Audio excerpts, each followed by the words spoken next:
প্রেগনেন্সির সময় ডক্টর আমাদের বলে থাকে ড্রাই ফ্রুটস খেতে, কিন্তু অনেকে কি হয় ভেজানো ড্রাই ফ্রুটস কিন্তু খেতে পারে না সকালের দিকে।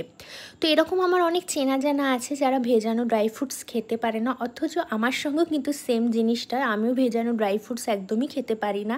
তো আমি কি করেছি, তার তার পরিবর্তে এইভাবে লাড্ডু বানিয়ে প্রেগনেন্সির সময় কিন্তু খাচ্ছি, যার ফলে কি হচ্ছে যেটা আমাদের ড্রাই ফ্রুটসটা শরীরে যাচ্ছে, আর যেটা ড্রাই ফ্রুটস হচ্ছে বাচ্চা এবং মায়ের জন্য খুবই উপকারী এই সময়।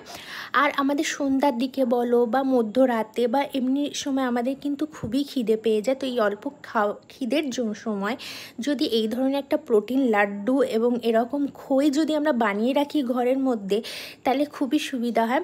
তো এই লাড্ডুটা বানানোর জন্য আমার ডক্টর যা যা সাজেস্ট করেছিল, আলমন্ড, কাজু, কিশমিশ, খেজুর, গুড় ইত্যাদি দিয়ে কিন্তু আমি এই লাড্ডুটা একটু ঘি বেশি করে দিয়ে আমি বানিয়েছি। আর তার সঙ্গে দেখো এখানে আমি গুড় দিয়ে কিন্তু খই বানিয়ে রেখেছি, যেটা অল্প খিদের সময় খেয়েও উপকারী এবং পেটটাও কিন্তু ভরে।